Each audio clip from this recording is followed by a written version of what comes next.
नमस्कार दोस्तों, स्वागत है डी स्टूडियो सर्कल एकेडमी में। तो आज के इस वीडियो में हम लोग शुरू करने वाले हैं सहायक शिक्षक भर्ती परीक्षा 2026 के लिए पर्यावरण के महत्वपूर्ण एमसीक्यूज की सीरीज को। एमसीक्यूज का यह महा सीरीज होगा। इसके अंतर्गत हम सभी इकाइयों को कवर करेंगे और सभी इकाइयों के सभी टॉपिक्स को कवर करेंगे और उससे जितने भी महत्वपूर्ण क्वेश्चन बनेंगे उसको पूरी तरह से आप लोगों को हल कराएंगे। तो आप लोग अगर हमारे चैनल में पहली बार आए हैं तो इस चैनल को सब्सक्राइब कर लें और बेल आइकन को ऑल पर प्रेस कर लें। तो आज का हमारा वीडियो है पर्यावरण की समझ इकाई 1 का। तो चलिए शुरुआत करते हैं बिना किसी देरी के आज की इस वीडियो की। तो खंड 1 है पर्यावरण का अर्थ, परिभाषा एवं घटक से रिलेटेड प्रश्न को इसमें सॉल्व कराया गया है। तो पहला प्रश्न आपकी स्क्रीन पर है, पर्यावरण शब्द किस भाषा के शब्द से लिया गया है? तो इसका ऑप्शन से देख लेते हैं। ऑप्शन ए दिया है ग्रीक, ऑप्शन बी दिया है फ्रेंच, ऑप्शन सी दिया है लैटिन और ऑप्शन डी दिया है जर्मन। ठीक है, तो इसका राइट आंसर है फ्रेंच। ठीक है, तो पर्यावरण शब्द जो है फ्रेंच भाषा के शब्द से लिया गया है। ठीक है, हम इसके एक्सप्लेनेशन को देख लेते हैं इसका। ठीक है, तो यह शब्द फ्रेंच भाषा के इन्वायरनर से बना है, जिसका अर्थ है घेरा डालना या आसपास का आवरण होता है। ध्यान में रखिएगा, पर्यावरण शब्द फ्रेंच भाषा से लिया गया है। ठीक है, फ्रेंच भाषा से लिया गया है। चलिए आगे बढ़ते हैं दूसरे प्रश्न की ओर। तो दूसरा प्रश्न है पर्यावरण संरक्षण अधिनियम किस वर्ष लागू किया गया था? तो इसका ऑप्शन से देख लेते हैं 1972, ऑप्शन बी देख लेते हैं 1980 और ऑप्शन सी देख लेते हैं 1986 और ऑप्शन डी देख लेते हैं 2010। तो इसका सही आंसर क्या होगा? क्या पूछा गया है? पर्यावरण संरक्षण अधिनियम किस वर्ष लागू किया गया था? तो पर्यावरण संरक्षण अधिनियम की अगर बात करें तो 1986। ठीक है, इसका राइट आंसर होगा ऑप्शन स। ठीक है, इसकी विस्तृत व्याख्या को देख लेते हैं। पर्यावरण संरक्षण अधिनियम 1986 धारा 2A के तहत पर्यावरण को किसी जीव के चारों तरफ घिरे भौतिक एवं जैविक दशाओं और उनके अंतर संबंधों के रूप में परिभाषित किया गया है। इसे छाता विधान भी कहते हैं। ध्यान में रखिएगा साथियों, इसे छाता विधान भी कहते हैं पर्यावरण संरक्षण अधिनियम को। ठीक है, चलिए आगे बढ़ते हैं प्रश्न तीसरे की ओर। चलिए प्रश्न तीसरा हमारे स्क्रीन पर है, निम्नलिखित में से कौन सा पर्यावरण का प्राकृतिक घटक नहीं है? ऑप्शन ए दिया है स्थलमंडल, ऑप्शन बी दिया है जलमंडल, ऑप्शन सी दिया है परिवार और ऑप्शन डी दिया है वायुमंडल। तो प्रश्न में क्या पूछा गया है? निम्नलिखित में से कौन सा पर्यावरण का प्राकृतिक घटक नहीं है? प्राकृतिक घटक पूछा गया है। ठीक है, तो परिवार जो है प्राकृतिक घटक नहीं है। ठीक है, परिवार जो है प्राकृतिक घटक नहीं है, तो इसका सही आंसर होगा ऑप्शन सा परिवार। ठीक है, हम इसकी विस्तृत व्याख्या को देख लेते हैं। स्थलमंडल, जलमंडल, वायुमंडल प्राकृतिक घटक है, जबकि परिवार जो है पर्यावरण का क्या है? सामाजिक घटक है। ठीक है, ध्यान में रखिएगा, परिवार कैसा घटक है? सामाजिक घटक है। इसके अलावा स्थलमंडल, जलमंडल और वायुमंडल की बात करें तो ये सब क्या है? प्राकृतिक घटक है। ठीक है, लेकिन प्रश्न में क्या पूछा गया था? प्राकृतिक घटक नहीं है पूछा गया था, तो इसलिए हमारा सही आंसर क्या होगा? परिवार होगा। चलिए अगले क्वेश्चन की ओर बढ़ते हैं। तो अगला क्वेश्चन है क्वेश्चन नंबर 4, बाल विकास और पर्यावरण शिक्षा के अंतर संबंध में बच्चों की प्राथमिक पाठशाला किसे माना जाता है? तो इसका ऑप्शन से देख लेते हैं। ऑप्शन अ है विद्यालय, ऑप्शन ब है परिवार और समाज, ऑप्शन स है खेल का मैदान और ऑप्शन द है पुस्तकालय। ठीक है, तो इसका राइट आंसर है ऑप्शन ब परिवार और समाज। ठीक है, तो परिवार और समाज इसका ऑप्शन सही आंसर है ऑप्शन ब परिवार और समाज। ठीक है, तो इसकी व्याख्या देख लेते हैं। परिवार और समाज सामाजिक घटक के अंतर्गत आते हैं जिन्हें बच्चे की प्राथमिक पाठशाला माना जाता है। ठीक है, तो परिवार और समाज जो है सामाजिक घटक के अंतर्गत आता है और जिन्हें क्या कहते हैं? बच्चों की प्राथमिक पाठशाला माना जाता है। तो ध्यान में रखिएगा। चलिए अगले क्वेश्चन की ओर बढ़ते हैं। तो अगला प्रश्न आ गया आपके स्क्रीन पर आपके सामने, छत्तीसगढ़ के पारंपरिक पर्व जैसे हरेली और पोला पर्यावरण के किस घटक के सुंदर उदाहरण हैं? ठीक है, तो साथियों पूछा गया है छत्तीसगढ़ के पारंपरिक पर्व जैसे कि हो गया हरेली और पोला पर्यावरण के किस घटक के अंतर्गत आता है?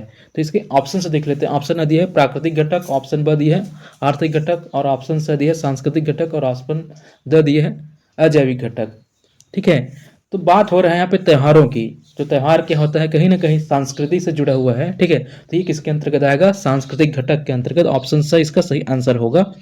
ठीक है, तो छत्तीसगढ़ के पारंपरिक पर्व, लोक कलाएं, भाषा और त्यौहार सांस्कृतिक पर्यावरण व घटकों का निर्माण करते हैं, ध्यान में रखिएगा। चलिए हम अब बढ़ते हैं। अगला टॉपिक आपके सामने आ गया है पारिस्थितिकी तंत्र एवं ऊर्जा प्रवाह से रिलेटेड प्रश्न को इसके अंतर्गत कराया गया है, तो आप लोग पूरे ध्यान से वीडियो को देखिएगा। पारिस्थितिक तंत्र शब्द का सबसे पहले प्रयोग किसने किया था? ठीक है, तो इसका ऑप्शंस देख लेते हैं। अर्नेस्ट हैकेल, और ऑप्शन बी देख लेते हैं एजी टॉन्सले, और ऑप्शन स देख लेते हैं लिंडेमैन, और ऑप्शन द दी है चार्ल्स डार्विन। तो पूछा क्या गया है पारिस्थितिक तंत्र इकोसिस्टम शब्द का सबसे पहले प्रयोग किसने किया था? तो इसका राइट आंसर है ऑप्शन ब एजी टॉन्सले ने। ठीक है, एजी टॉन्सले 1935 में किया था। ठीक है, ध्यान में रखिएगा। तो पारिस्थितिक तंत्र इकोसिस्टम शब्द एजी टॉन्सले द्वारा 1935 में दिया गया था। ठीक है, याद रखिएगा आप लोग, बहुत ही महत्वपूर्ण प्रश्न है। अब अगले प्रश्न को देख लेते हैं। प्रश्न नंबर 7 है पारिस्थितिक तंत्र में ऊर्जा का प्रवाह कैसे होता है? तो ऑप्शन अ दिए है चक्रीय, ऑप्शन ब दिए है द्विदिशीय, और ऑप्शन स दिया है एक दिशीय, और ऑप्शन द दिया है बहुदिशीय। ठीक है, तो पारिस्थितिक तंत्र में ऊर्जा का प्रवाह कैसा होता है? ठीक है, तो पारिस्थितिक तंत्र की अगर हम बात करें तो इसमें ऊर्जा का प्रवाह कैसा होता है? एक दिशीय होता है। इसका सही आंसर होगा ऑप्शन स एक दिशीय।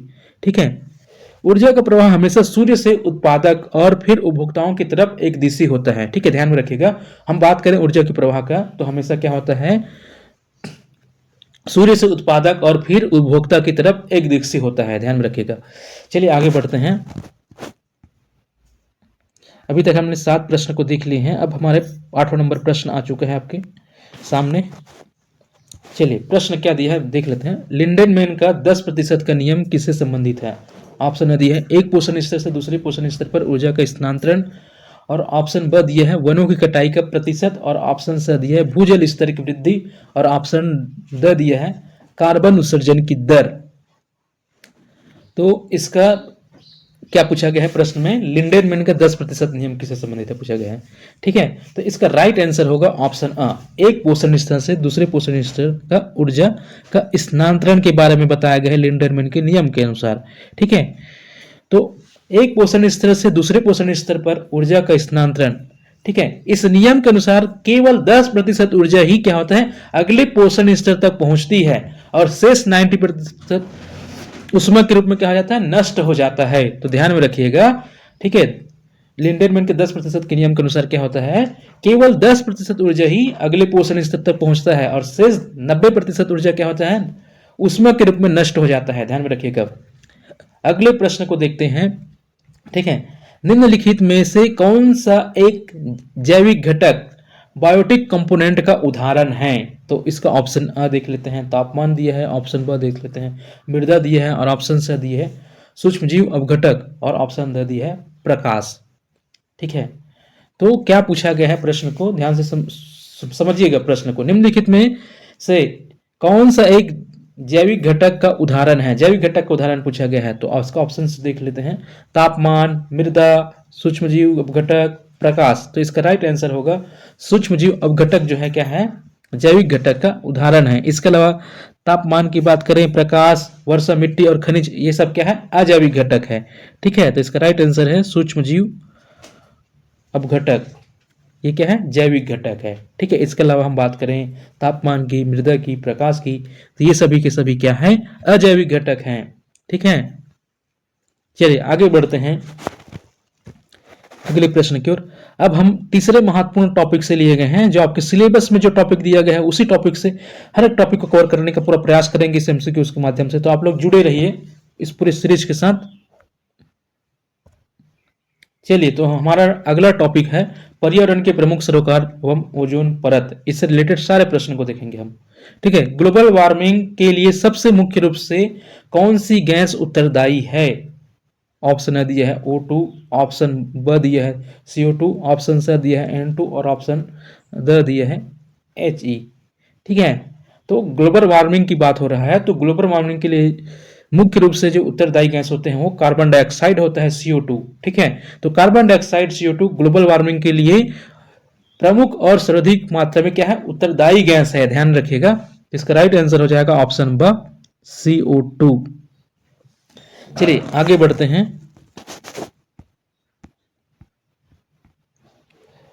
प्रश्न नंबर 11 आपके स्क्रीन पर है, आपके सामने क्या है प्रश्न में, देखते हैं। ओजोन परत वायुमंडल की किस परत में पाई जाती है? तो इसका ऑप्शन से देख लेते हैं। ऑप्शन ए दिया है क्षोभ मंडल, ऑप्शन ब दिया है समताप मंडल और ऑप्शन स दिया है आयन मंडल और ऑप्शन द दिया है बहिर्मंडल। पूछा क्या गया है, ओजोन परत वायुमंडल की किस परत में पाई जाती है?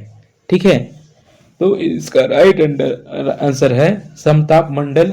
ठीक है, ऑप्शन ब समताप मंडल। ठीक है, तो ओजोन परत जो है समताप मंडल में स्थित है, जो हानिकारक पैराबैंगनी किरणों को क्या करता है, रोकती है। ध्यान में रखिएगा, ओजोन परत जो है समताप मंडल में स्थित है, जो हानिकारक जो पैराबैंगनी किरणें होते हैं उसको क्या करते हैं, रोकते हैं। ध्यान में रखिएगा। चलिए आगे बढ़ते हैं क्वेश्चन नंबर 12 की ओर। ठीक है, तो क्वेश्चन नंबर 12 क्या है, ओजोन परत की मोटाई को मापने की इकाई क्या है? तो ऑप्शन अ दिया है डेसिबल और ऑप्शन बी दिया है डॉप्सन इकाई और ऑप्शन सी दिया है पास्कल और ऑप्शन डी दिया है हर्ट्ज। तो इसका राइट आंसर की बात करें तो क्या है, ऑप्शन ब डॉप्सन इकाई है। ठीक है, प्रश्न क्या पूछा गया है, ओजोन परत की मोटाई को मापने की इकाई क्या है? तो ओजोन परत की मोटाई को डॉप्सन इकाई से मापी जाती है। ठीक है, इसके क्षरण के लिए मुख्य रूप से CFC जिम्मेदार है। ठीक है, CFC मतलब क्या है, क्लोरोफ्लोरोकार्बन जिम्मेदार है इसके क्षरण के लिए। ठीक है, ओजोन परत की क्षरण के लिए। ठीक है, ओजोन परत की मोटाई डॉप्सन इकाई में मापी जाती है और इसके क्षरण के लिए मुख्य रूप से क्लोरोफ्लोरोकार्बन जिम्मेदार है। ठीक है, तो आप लोगों को पूरे प्रश्न को इस प्रकार से टॉपिक वाइज कराया जा रहा है, तो आप लोग हमारे चैनल के साथ बिल्कुल जुड़े रहिए और बहुत अच्छे से अपनी तैयारी को करते रहिए। चलिए अगले प्रश्न की ओर बढ़ते हैं। प्रश्न नंबर 13 है, विश्व ओजोन दिवस प्रतिवर्ष कब मनाया जाता है? तो ऑप्शन देख लेते हैं इसका। ऑप्शन दिया है 5 जून, ऑप्शन ब दिया है 22 मार्च और ऑप्शन स दिया है 16 दिसंबर और ऑप्शन द दिया है 22 अप्रैल। ठीक है, तो पूछा क्या गया है, विश्व ओजोन दिवस प्रतिवर्ष कब मनाया जाता है? हम बात करें विश्व ओजोन दिवस की तो 16 सितंबर। ठीक है, विश्व ओजोन दिवस जो है प्रतिवर्ष 16 सितंबर, ऑप्शन स। ठीक है, ओजोन परत संरक्षण के प्रति जागरूकता हेतु प्रतिवर्ष 16 सितंबर को विश्व ओजोन दिवस मनाया जाता है। ध्यान में रखिएगा, 16 सितंबर को ओजोन दिवस मनाया जाता है प्रतिवर्ष, कंफ्यूज नहीं होना है। ठीक है, 16 सितंबर है। चलिए आगे बढ़ते हैं अगले टॉपिक की ओर। तो पर्यावरण अधिनियम एवं तिथियां, अब इसके अंतर्गत हमने पर्यावरण अधिनियम और तिथियां से रिलेटेड प्रश्नों को कराए हैं, जो आपकी परीक्षा के लिए बहुत ही महत्वपूर्ण है, जो विभिन्न परीक्षाओं में कहीं ना कहीं पूछे ही जाते हैं, तो इसको बड़े ध्यान से आप लोग देखिएगा। चलिए प्रश्न नंबर 14 है, प्रोजेक्ट टाइगर की शुरुआत भारत में किस वर्ष हुई थी? तो इसका ऑप्शंस देख लेते हैं। ऑप्शन है 1972, ऑप्शन ब 1973 और ऑप्शन स 1980 और ऑप्शन द 1986। तो इसका राइट आंसर है 1973। बात हो रहा है प्रोजेक्ट टाइगर की शुरुआत की भारत में। ठीक है, तो कब हुआ था? 1973 में। ठीक है, बात करें प्रोजेक्ट टाइगर की तो भारत में बाघों के संरक्षण हेतु प्रोजेक्ट टाइगर की शुरुआत 1973 में की गई थी। वन्य संरक्षण अधिनियम 1972 में आया था। ठीक है, वन्य संरक्षण अधिनियम कब आया था? 1972 में आया था। और प्रोजेक्ट टाइगर की शुरुआत की बात करें तो वर्ष 1973 में की गई थी। ठीक है, ध्यान में रखिएगा। अब अगले प्रश्न की ओर बढ़ते हैं। तो क्वेश्चन नंबर 15 है आपके स्क्रीन पर, आपके सामने। राष्ट्रीय हरित अधिकरण NGT की स्थापना किस वर्ष की गई थी? तो ऑप्शन दिया है 2005 और ऑप्शन ब दिया है 2010 और ऑप्शन स दिया है 2015 और ऑप्शन द दिया है 2018। क्या पूछा गया है? राष्ट्रीय हरित अधिकरण एनजीटी की स्थापना पूछा गया है। ठीक है, तो राष्ट्रीय हरित अधिकरण एनजीटी की स्थापना की बात करें तो वर्ष 2010 में की गई थी। ठीक है, हम बात करें राष्ट्रीय हरित अधिकरण एनजीटी की, तो पर्यावरण से जुड़े मामलों के त्वरित निपटारे के लिए एनजीटी की स्थापना वर्ष 2000 में की गई थी। तो इस बात को आप लोग बिल्कुल याद रखिएगा। ठीक है, चलिए अगले प्रश्न की ओर बढ़ते हैं। सही मिलान चुनिए। वन्य जीव संरक्षण 1972, वन संरक्षण 1980, जल प्रदूषण निवारण 1974। सभी सही हैं, केवल एक सही है, केवल दो सही हैं, कोई सही नहीं है। ठीक है, सही मिलान आप लोग को चुनना है। क्या वन्य जीव संरक्षण 1972 में आया था और वन संरक्षण 1980 में आया था? क्या जल प्रदूषण निवारण जो था 1974 में आया था? तो सही आप लोगों को क्या करना है, मिलान को चुनना है। ठीक है, तो इसका राइट आंसर है सभी सही हैं, ऑप्शन आ। ठीक है, वन्य जीव संरक्षण अधिनियम की अगर बात करें तो 1972 में, और वन्य संरक्षण अधिनियम की बात करें तो 1980 में, और जल प्रदूषण निवारण नियंत्रण अधिनियम की बात करें तो 1974 में पारित किए गए थे। ध्यान रखिएगा, एक बार और पुनः रिविजन कर लेते हैं। वन संरक्षण अधिनियम 1972 में, और वन्य जीव संरक्षण अधिनियम 1972 में, और वन संरक्षण अधिनियम 1980 तथा जल प्रदूषण निवारण एवं नियंत्रण अधिनियम 1974 में पारित किए गए थे। ठीक है, तो ध्यान में रखिएगा। चलिए आगे बढ़ते हैं अगले प्रश्न की ओर। अब हमने छत्तीसगढ़ के विशेष पर्यावरण से रिलेटेड टॉपिक से प्रश्नों को उठाए हैं। ठीक है, छत्तीसगढ़ का राज्य वृक्ष निम्नलिखित में से कौन सा है? देखिए, छत्तीसगढ़ में सहायक शिक्षक भर्ती की परीक्षा हो रहा है छत्तीसगढ़ के, तो छत्तीसगढ़ के पर्यावरण से संबंधित भी प्रश्न पूछे जाने की संभावनाएं बढ़ जाती है। तो इसलिए छत्तीसगढ़ के विशेष पर्यावरण से रिलेटेड प्रश्न को हमने इस वीडियो में शामिल किए हैं। ठीक है, छत्तीसगढ़ का राज्य वृक्ष निम्नलिखित में से कौन सा है? तो इसके ऑप्शंस देख लेते हैं। ऑप्शन है साल, सरई, और ऑप्शन बी दिया है सैगोन, और ऑप्शन स दिया है महुआ, और ऑप्शन द दिया है बीजा।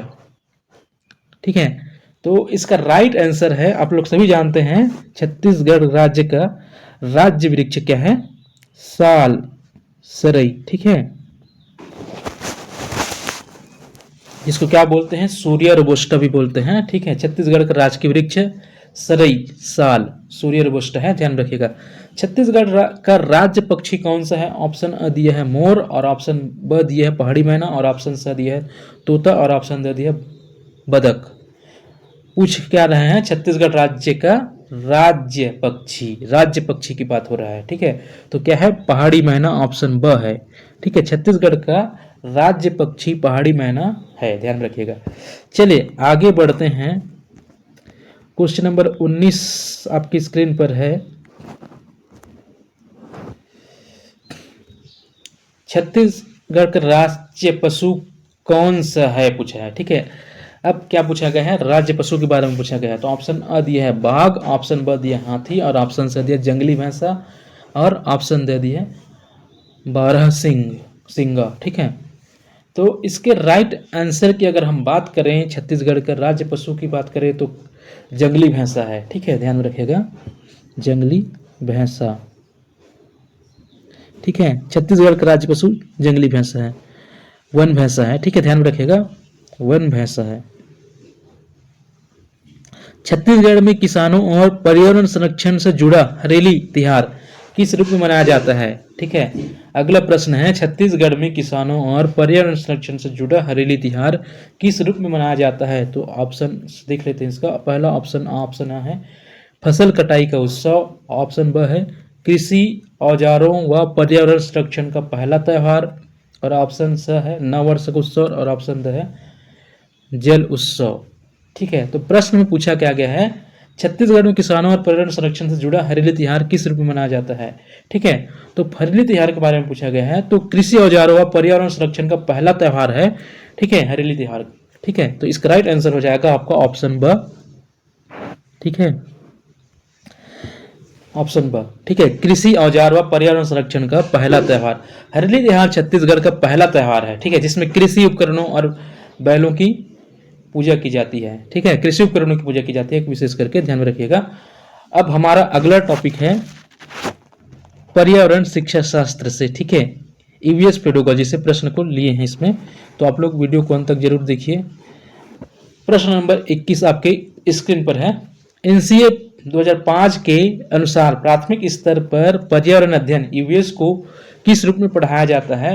तो ऑप्शन देख लेते हैं इसका। ऑप्शन है अलग अलग विज्ञान और इतिहास, ऑप्शन ब एकीकृत इंटीग्रेटेड रूप में, और ऑप्शन सा केवल शिक्षा, केवल पर्यावरण शिक्षा, और ऑप्शन द दिए प्रायोगिक प्रायोगिक प्रयोगशाला विषय के रूप में, ठीक है। तो देखिए बात हो रहा है प्राथमिक स्तर पर पर्यावरण ईवीएस की किस रूप में पढ़ाया जाता है, ठीक है, तो इसका राइट आंसर होगा एकीकृत इंटीग्रेटेड रूप में पढ़ाते हैं, ठीक है। ईवीएस को कैसे पढ़ाते हैं प्राथमिक स्तर पर? एकीकृत रूप में, ठीक है। प्राथमिक स्तर पर ईवीएस विज्ञान, सामाजिक विज्ञान और पर्यावरण शिक्षा का मिला जुला क्या है? समेकित रूप है, ठीक है। ध्यान में रखिएगा प्राथमिक स्तर पर जो ईवीएस होता है, विज्ञान हो गया, सामाजिक विज्ञान हो गया, ठीक है, और पर्यावरण हो गया, शिक्षा का क्या मिला जुला समेकित रूप है, ठीक है। तो ध्यान में रखिएगा एनसीएफ के अनुसार प्राथमिक स्तर पर पर्यावरण अध्ययन ईवीएस को एकीकृत इंटीग्रेटेड रूप में क्या करते हैं? पढ़ाया जाता है, ध्यान में रखिएगा। चलिए क्वेश्चन नंबर 22 आपकी स्क्रीन पर है। एनसीएफ 2005 के अनुसार प्राथमिक कक्षाओं में पर्यावरण अध्ययन को कितनी मुख्य थीमों में बांटा गया है? एनसीएफ 2005 के अनुसार प्राथमिक कक्षाओं में पर्यावरण अध्ययन को कितनी मुख्य थीमों में बांटा गया है? इसके ऑप्शन से देख लेते हैं। ऑप्शन 4, ऑप्शन 6, ऑप्शन 8 और ऑप्शन 10। तो इसका राइट आंसर की अगर हम बात करें तो ऑप्शन 6, ठीक है।